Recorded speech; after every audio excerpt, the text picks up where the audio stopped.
Welcome back, everyone. Please allow me to introduce Dr. Paller. Dr. Paller is an associate professor of oncology at the Johns Hopkins University School of Medicine and oncology director at the Johns Hopkins Clinical Research Network, enabling expansion of clinical trials at Johns Hopkins in Baltimore to all their affiliate sites. She completed her MD at Harvard and medical oncology fellowship at the Hopkins Kimmel Cancer Center, where she joined the faculty in 2012. Dr. Paller leads the prostate cancer clinical efforts at Johns Hopkins Sibley Memorial Hospital, and she will be presenting background research and motivation for the MEOTO Prostate Cancer Living review. Thanks, Dr. Paller. Thank you, TJ, for that introduction. It is a pleasure to be here with all of you today to share our research and how we're benefiting from a systematic review. And it is so exciting to see this be such a success from when we first started this, and Tom helped me out with the immunotherapy review. So I'm excited to share today. Today we'll discuss the frequency of germline and somatic homologous recombination repair mutations in prostate cancer, review data leading to accelerated FDA approval of olaparib, explore initiatives to increase the amount of and access to mutation treatment and outcome data to help clinicians and other people. And also I'm going to have an exciting announcement about prostate cancer Promise, the Promise Registry, and talk about MEOTO, our living review. All right, so to give you a little bit of background, DNA damage happens during normal and abnormal cellular replication. The damage can be single-stranded or double-stranded breaks in the DNA helix. The body has developed mechanisms to repair DNA damage during replication, and you can see here the BRCA function is to repair double-stranded breaks, and PARP function is to repair single-stranded breaks. So during tumor growth, cellular replication is occurring at a rapid rate, so DNA damage is accumulating. Thus, you can see on the right, if you have a biallelic loss of BRCA in a cancer cell and add PARP inhibition, this results in cell death via synthetic lethality when multiple repair mechanisms are crippled. So prostate cancer is one of the most heritable human malignancies, and our understanding of the relevance of high penetrance cancer susceptibility alleles and their role in clinical outcomes in prostate cancer patients is growing. We have known for a long time that germline genetic variants were present in breast and ovarian cancer, but recent data suggests that 12% of men with metastatic prostate cancer also carry germline genetic mutations, and approximately 75% of those germline mutations involve BRCA1 and 2, ATM, and CHEK2 genes. Now moving to the DNA repair gene alterations in somatic mutations in prostate cancer, nearly a quarter of metastatic castration-resistant prostate cancer patients have somatic mutations in prostate tumors. We also see here that the frequency of pathogenic variants increases with disease progression, thus driving our clinical practice to routinely test for somatic mutations at disease progression. The prognosis for prostate cancer patients with BRCA2 mutations is less favorable than for non-carriers. Prostate cancer patients with germline BRCA1 and 2 mutations are more frequently associated with Gleason 8 or higher, nodal involvement, and metastases at diagnosis than prostate cancer in non-carriers. Here, the dark blue line is BRCA2 carriers and orange is non-carriers. On the left, median overall survival was significantly longer in non-carriers than in carriers. And on the right, in a study published 2 years later, median metastases-free survival for BRCA2 carriers was 10.6 years, while median metastases-free survival for non-carriers was not yet reached. But as we'll see, BRCA2 carriers have a better response to PARP inhibitors than non-carriers. So Toparb A was the first trial to systematically evaluate a PARP inhibitor in prostate cancer. They started with 50 biomarker unselected patients and they treated them with olaparib.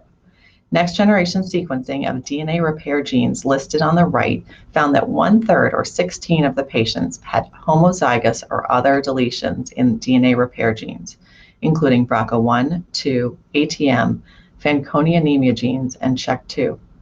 Of these 16 patients, 14 or 88% had a response to olaparib, including all 7 patients with BRCA2 loss and 4 out of 5 with ATM aberrations. Only 6% or 2 out of 33 of these patients without DNA repair alterations also had a response. Overall survival and progression-free survival were both significantly improved in the biomarker positive cohort, and fatigue and anemia was present in a significant number of these patients. The primary endpoint was a composite endpoint of response rate, defined as radiologic response using RECIST, PSA 50% decline, and or CTC count conversion from greater than 5 cells to less than 5 cells using the cell search assay that had to be confirmed 4 weeks later. I'm noting all of this because different trials used different measures of response over time, and so it was interesting that they had a comprehensive endpoint to start with. So once we knew that DNA repair genes were important, the question was whether the response to olaparib was confined to BRCA2 or extended to other DNA repair genes. Toparb B gave us data on that question for 2 different doses of olaparib. Over 700 patients were screened to find 92 evaluable patients with HRR mutations. Patients were randomly assigned to 300 or 400 milligrams of olaparib.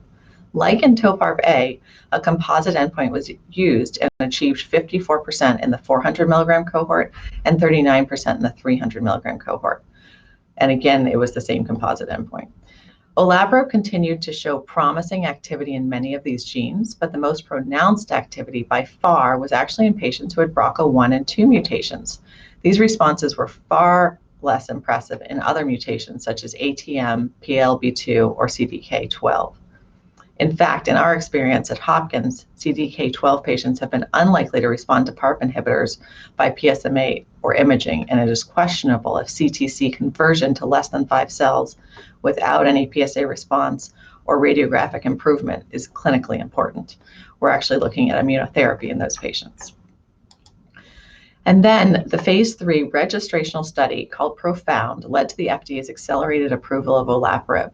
PROfound screened more than 4,000 patients at 206 sites in 20 countries.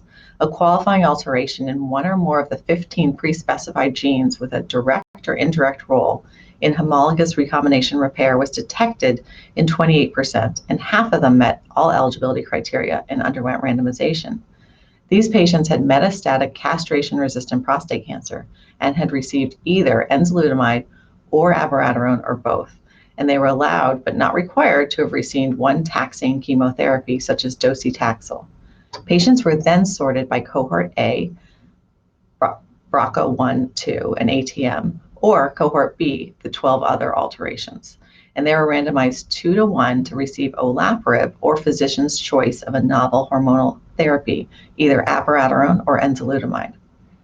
The primary statistical analysis of radiographic progression-free survival was based on cohort A alone, and key secondary endpoints looked at the combination between the groups of, or combination of rPFS, radiographic objective response, and time to pain progression.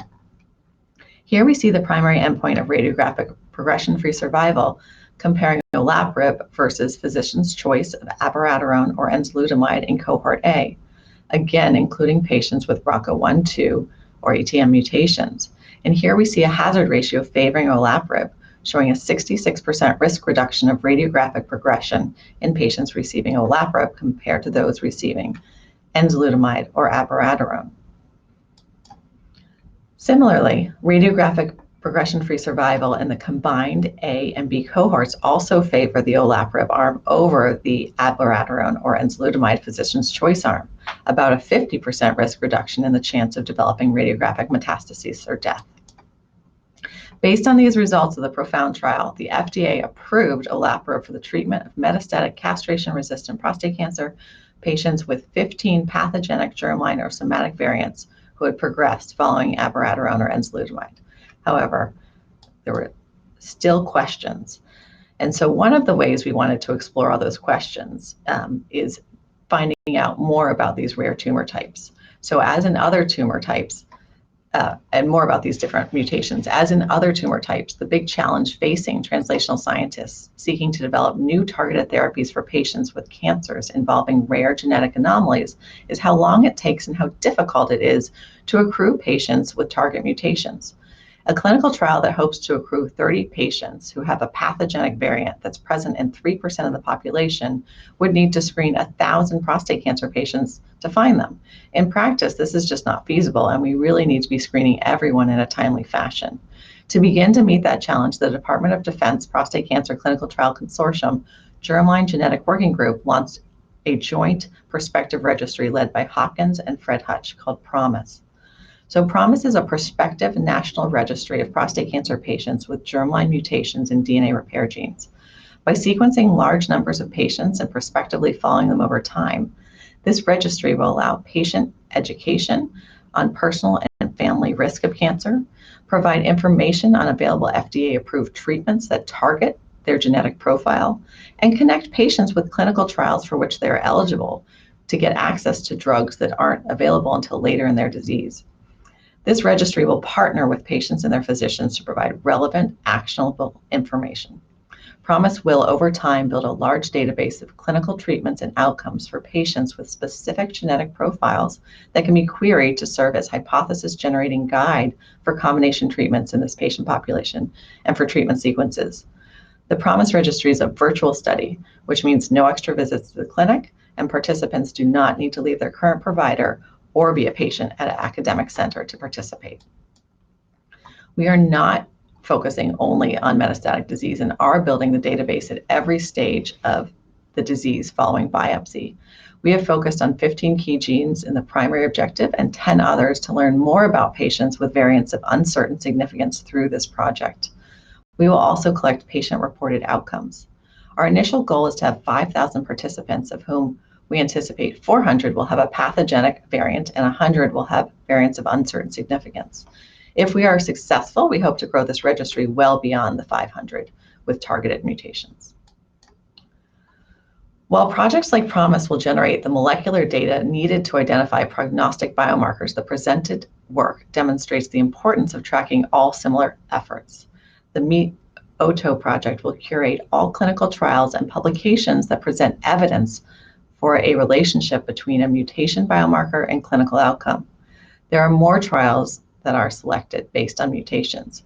We know the mutations driving clinical outcomes and predict response to treatment. Living Review will allow us to monitor these outcomes in a real-time fashion and help us adjust our clinical and future research. A periodic review is also part of the benefit for clinicians treating patients. We are open for new partners, whether it be librarians, students, clinicians, data managers. We are open for anyone interested in participating in this effort. So thank you very much.